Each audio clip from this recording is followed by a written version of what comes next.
Well, good morning and welcome back to another week on the plot.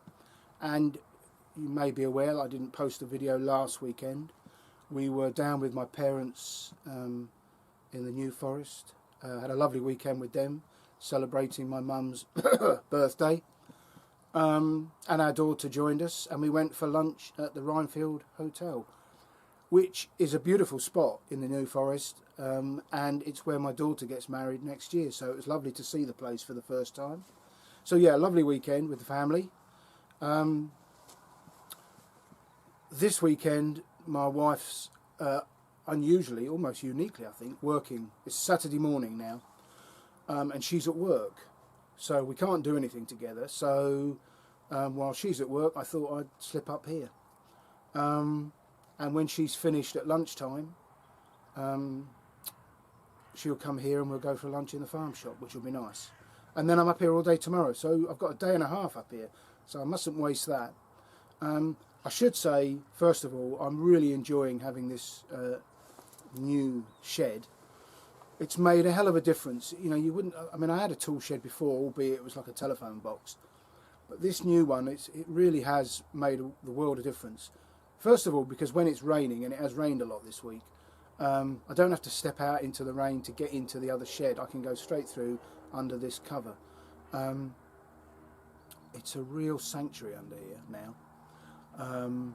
And I've also got a lot of produce now being stored in the shed, and we'll have a look at that in a minute. So yeah, all round, I'm very pleased with how it's turned out, and it has made a hell of a difference, and it was worth the effort. So on the plot this week, it's a busy time. The plot, you know, I've been away a little bit recently, and I haven't been here to do quite what I'd like, and that's fine. You know, life sometimes takes over. So it's looking a bit ragged, and there's a few things to sort out. So a day and a half on the plot this weekend should see a lot of that done. So I'm going to take you around now, a quick whistle stop tour, both to see how the plot is looking at the moment, which isn't that impressive, but more importantly, what I need to do, excuse me, this weekend. So let's start under here, up at the top by the sheds, and give you a brief look at what I've done with it. So a lot of the wood that I've cut, chopped and prepared for the stove over the winter, I mean, I'm not short of wood, all that. And then this lot was under the little cover I had by the pond on the old shed, so now it's inside, staying dry, which I'm pleased about. Here I created a sort of a very rudimentary shelving system for all my, well, not all my onions, but there's a lot of onions here. I've also got a lot of onions in the greenhouse and under the carport at home. But it's just taken a bit of the pressure off the storage at home, because of course I haven't got the shed at home now. All my tools are now up. They've all got an identifiable spot, which makes a nice difference. It's nice to be able to put the tools away. It's making me keep them cleaner, which is odd, but you know, that's the way it is. And then this side, that is all my butternuts. Some more there, and then the winter squash, mashed potato. I've got a couple at home, and then they're all, the ones that aren't at home are in this shed. So it's not just a tool shed, it's a produce shed, and we'll see how this stuff stores as the winter progresses. So to the plot. Well, as the sun rises, let's have a walk down the plot. These old sections of pallet, some of those formed the bench that looked out on the pond on the old shed. I didn't burn them, I've kept them. I shall chop them up and they'll create more firewood. Also off the old shed I've got one of those plastic sheets, and I'm going to, with the old felt, some of the old felt off the old roof, I'm going to try and waterproof that the roof I've got. As I've joked in the past, it's not waterproof, it's water resistant, and it does drip. There are holes in it, and the water drips through. And with the old felt I've got, I'm going to see if I can't improve that a little bit. Coming this way, I have got some broad beans.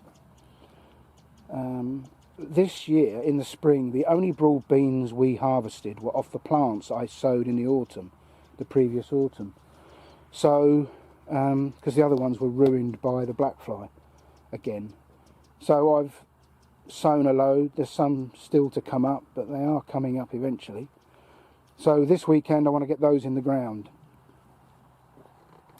I've also sown some onion sets. And at some point, not necessarily this weekend, I've got to get those in the ground.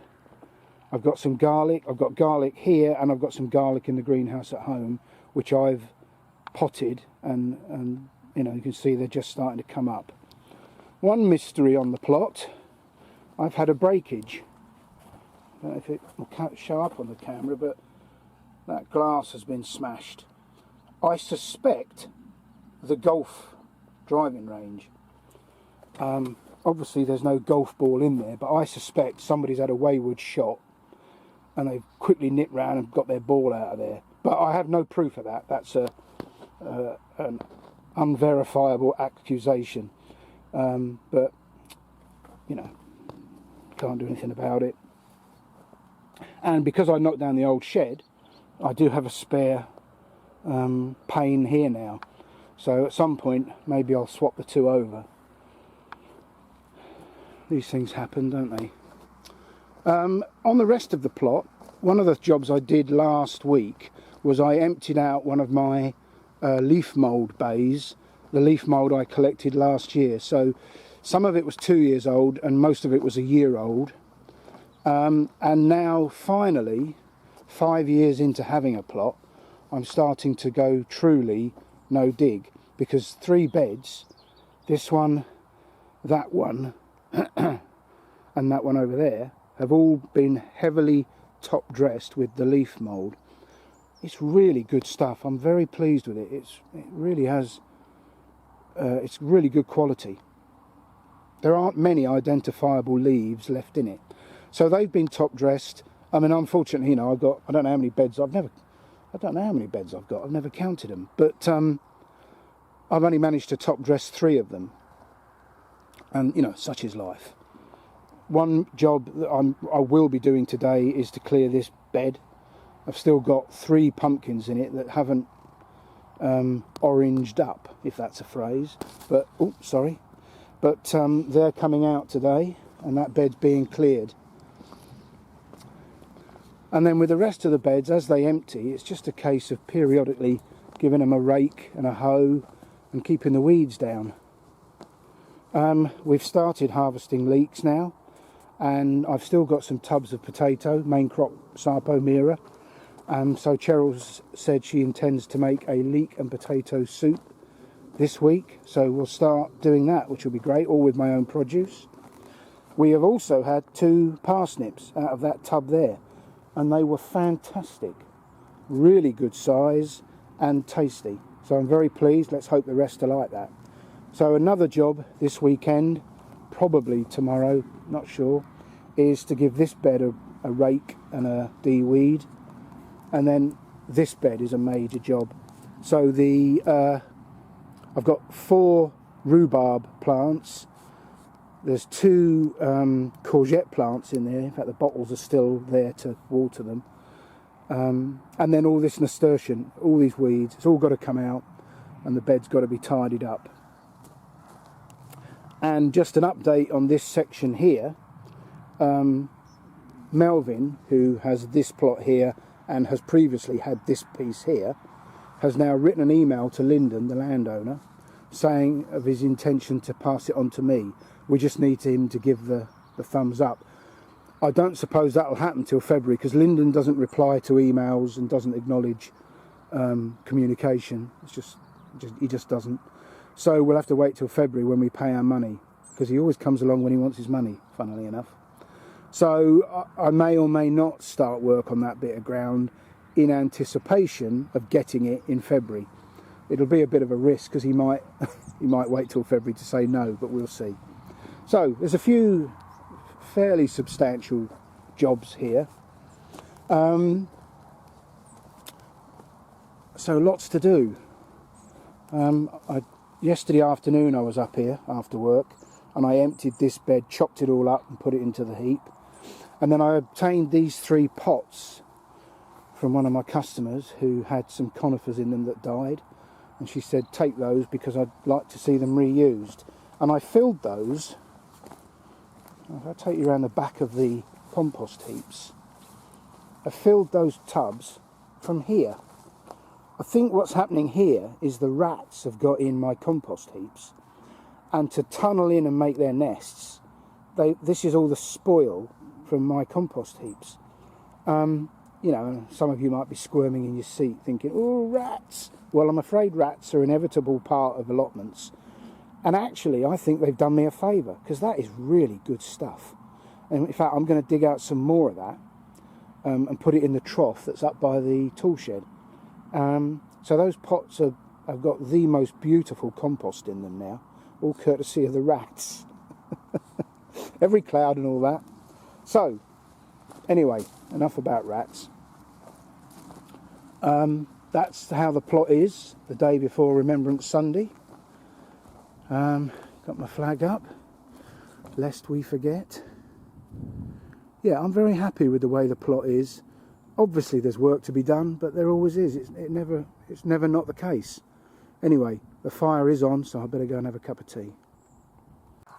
Over the last few months I've included a few stories in these videos, a little bit of diversity and hopefully a little bit of interest and humour about my past, both my military career and then as a gardener. But I was reminded the other day about something that happened to me when I left school.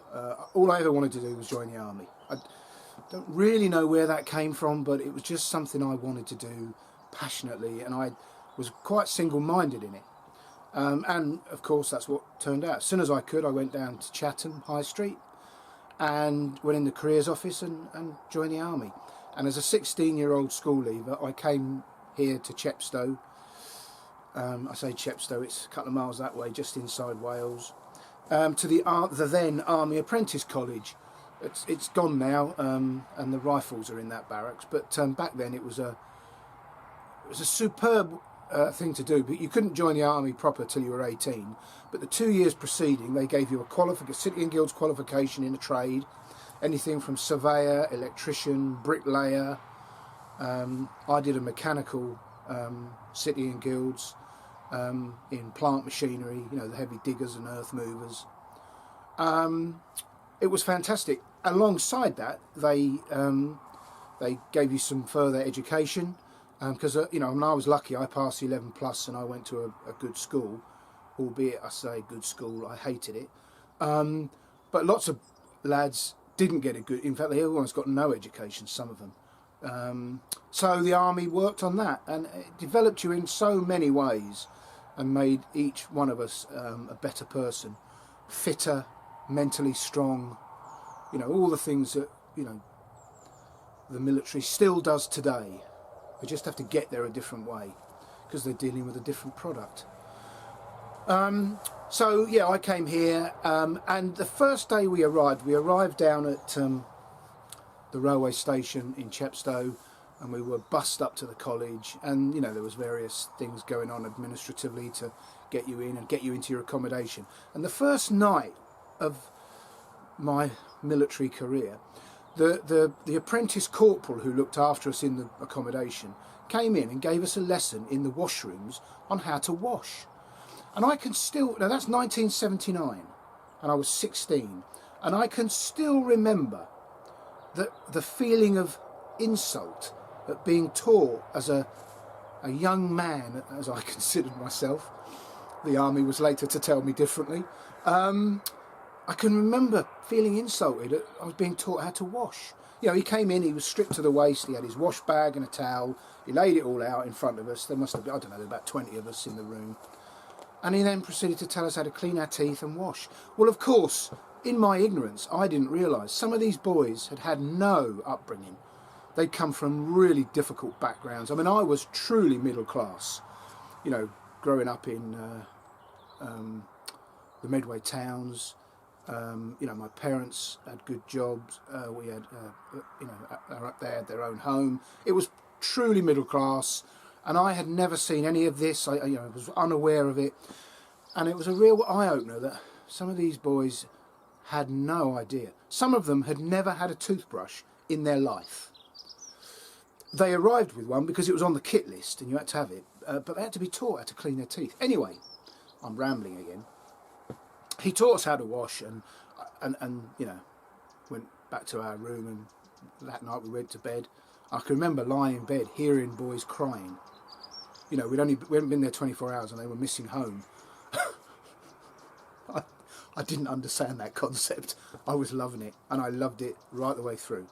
Anyway, the following morning we went into the washroom, and of course I laid out my wash stuff. We were given rolls to put everything in. Everything had a little slot, and you put your toothbrush, your soap, you know, and so on and so forth, your razor and all the rest of it, and you pulled them out. And we were thrilled to have these, so we laid them out on the shelf, very proud of our new kit, and I proceeded to wash. And of course I had a flannel. Now, if there is any object in the 20th century that epitomises middle class anymore, I'd like to know. But the flannel, my flannel, was the only one in that washroom. You know, I just couldn't understand it. A flannel, you put your wash, and I know you know this.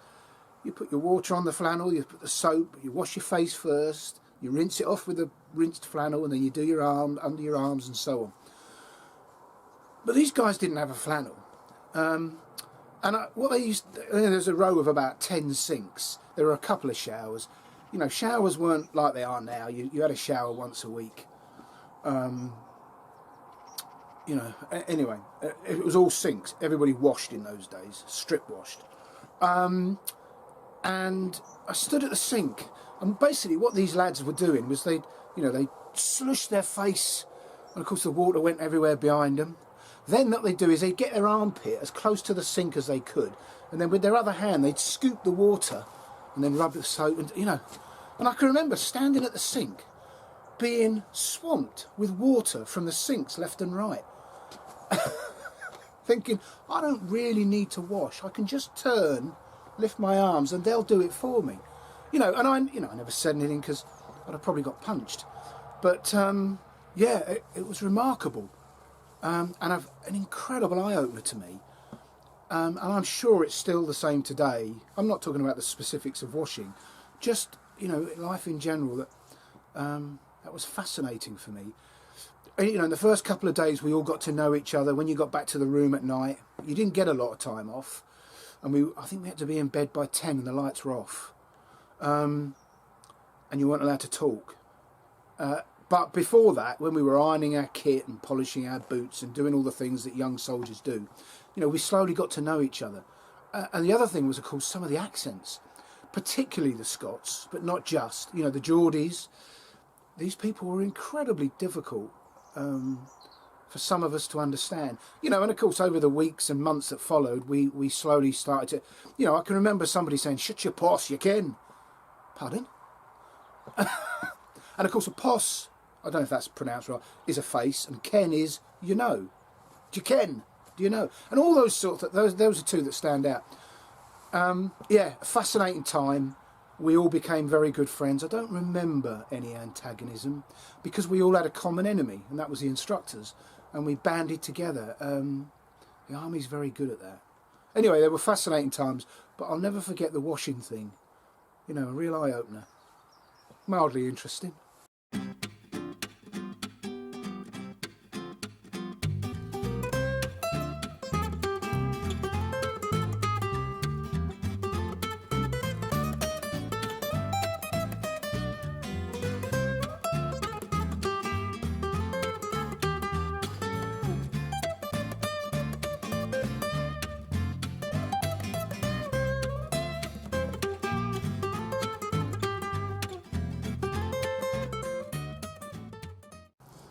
Well, this is where I was referring to when I was talking about the soil or the compost that the rats have generated.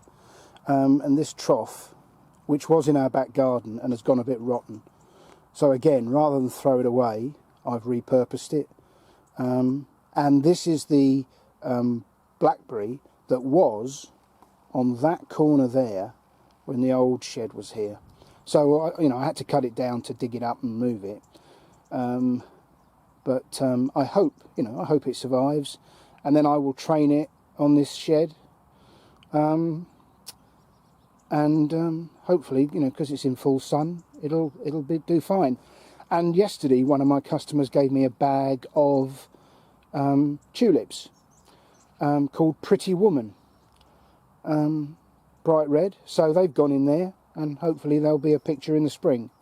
And one of the ladies on the plot, Lima, she gave me that blackcurrant. It had rooted on her plot. She didn't want it, so she's given it to me, and I'm going to find somewhere to put it because we like our blackcurrants. So yeah, that's where the rat soil is going. And again, as part of my effort to ever improve the plot, I know it's niff-naff and trivia really, but I've got a piece of old plywood. So the wind and rain come through this gap and soak me under here. This shelter, it serves its purpose, and I'm very glad I've got it. But I thought I can improve that. So I've cut that piece of board, and on the weather side, on the other side from where you're looking, I've got an offcut of roofing felt, which has been fed in to the roof felt so that the water runs off properly. And then I cut an extra piece of that UPVC sheeting. So, I don't know how it's going to work because it hasn't rained since I did it, but I'm hoping that'll keep a little bit of weather out. And another job, which I didn't mention before, good old Terry, my mate, dropped off some wood at the house, and it's blimmin' nice stuff. So that I'm chopping it finely into little pieces of kindling to use in the Kelly kettle. It burns a treat, but it does take quite a lot of effort and time, but well worth it in the long run. Another job to do. A couple of weeks back on one of my videos I showed you me chopping up some more comfrey, and it's gone in this drum with a rock on it to press it down and help the decomposing process. And yesterday I came and had a look. I've emptied some of it off, but you can see the little container is full again. I mean, it was full to the brim, and I had some spare capacity in one of the plastic bottles, so I siphoned some off. But I haven't got enough plastic bottles up here at the moment, so when I do, I've got more of that comfrey fertiliser to put in there. And then next spring I'm just going to simply put it directly into my drums, so that every time I water they're getting a feed. That's the plan. I think one thing we can all agree on is that this year has been the strangest year for weather, and still it continues to be so. I mean, I don't know what the temperature is right now because I've got the fire on in the shed, and I absolutely do not need it because it's very, very warm. Unusually, I mean, at night it's only down to about 9-10 degrees Celsius. So uniquely, this is my 11th summer I've just completed as a self-employed gardener, and right up until yesterday I hadn't lost a single customer. Normally October, November, people start to say, well, we'll see you in the spring, thank you very much. But that hasn't happened. Not one customer. I am still mowing grass. I mean, admittedly, it has slowed up now. But every single customer, and those I went to yesterday, I won't see for a fortnight. And every one of them said, well, come back and we'll see what it's like. It is unusual. And one of the chaps, it takes me about an hour to mow his grass, and as with all gardens in Chepstow, it's like that, and it's blimmin' hard work. But yesterday I think I did it in about half the time, simply because there wasn't so much in the way of cuttings. I didn't have to keep stopping and emptying the box. And he said, cool, that was money for old rope, wasn't it? And we chuckled and he gave me my full money. So I kept quiet. But that got me to thinking, well, money for old rope. Well, actually, I happen to know that one, where that phrase comes from. And the origin of that phrase, as with so many in the English language, comes from the Navy in the days of ships of the line. And when a ship went on a voyage, all the rigging and so on was held together with ropes and sheets. Sheets is another name for ropes. Rope was very important on a ship. And throughout the voyage, you know, ropes would need replacing and improving and repairing. And at the end of a voyage, there'd be an excess of old spent rope. And the practice of the day was to give this rope, this cordage, to the sailors. And then the sailors would take it ashore, repair it, break it down into individual twine and so on, and they would sell it and they would make a little bit of money for it. And the phrase money for old rope came from the fact that the sailors had to make no effort to make this money. The ship's captain gave them the cordage, and then all they did was sell it on at a profit. So that's where the phrase money for old rope comes from, for getting something for doing very little. As I did yesterday cutting that grass. Interesting.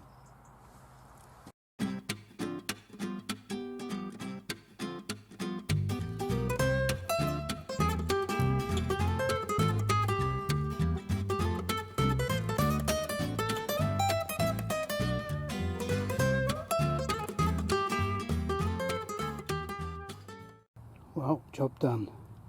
I decided not to plant the last 6 because they're a bit small and I thought the slugs might get them. But in a week or two I'll pop them in as well. So, another crop for next year. Following on in the theme of when I was a young boy soldier, one of my other vivid memories of that time as a young apprentice for 2 years was PT. You know, you have to remember that I was only just 16, you're still developing. I mean, back in the 70s, you know, schoolboys and girls were fit and strong and healthy on the whole. You know, I can remember the one fat kid in my school. I can remember his name simply because he was the one fat kid. You know, that's a school of maybe 700-800. You just didn't come across that. Anyway, going on to the Army Apprentice College, the PT was one word I would use. Well, there's several words. Intimidating. The PTIs were men. We were still really boys, and you know they were the lance corporals and corporals that took the PT, and they were tough sessions. They were 24, 25, I'm guessing, maybe a little bit younger, but they were fully developed, physically. I mean, I'm going to use the word beautiful. When I look back, I think you'll know what seriously, you'll know what I mean. They were just perfect male specimens to look at, and we were all enthusiastic but weedy. And for the 2 years that I was at that college, they always, when we were on PT and we paraded and then through the sessions, they always called us girls. Right, girls, what we're doing today, you know, and it sort of got you down, it put you on the back foot. It's amazing how psychologically damaging words can be. You know, they didn't mean anything serious by it, it was just another way to intimidate you. I mean, they were intimidating enough as it was. Anyway, I'm rambling again. Throughout that whole period at the college, I mean, to their credit, we became incredibly fit. You know, I went from the Army Apprentice College down to Plymouth to 5-9 Commando Squadron, Royal Engineers, and went straight on the Commando course and passed. You know, Commando course is a tough course. You will not be surprised to hear that. We didn't need any pre-training. I think they do nowadays, but we went straight onto it. And most of us passed first time. And those that didn't pass first time, it wasn't because they weren't fit enough or they didn't have the right attitude. they got injuries. It wasn't their fault. In fact, all of us that went down there eventually did pass. None of us. I don't remember anyone being sent back to their unit, RTU, return to unit. Anyway, I mentioned the girl thing. You know, right, girls, this is what we're doing today. When I got to the commando course, first morning we paraded, and the PTI came out. Right, men, this is what. And I thought, wow, I've only driven down the A38, and I've become a man. Because of course they weren't just, you know, ex-army apprentices there. They were guys from the regular army coming to do the course. So we were all grouped in together, and we were men. I mean, nothing had fundamentally changed, but yeah, I always remember that, standing on that well, it was Crown Hill Fort, on the parade square at Crown Hill Fort, thinking, I'm a man. All it took was a drive down the A38. Anyway, another memory.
Well, it's only taken me 5 years, but I think I've mastered this compost lark.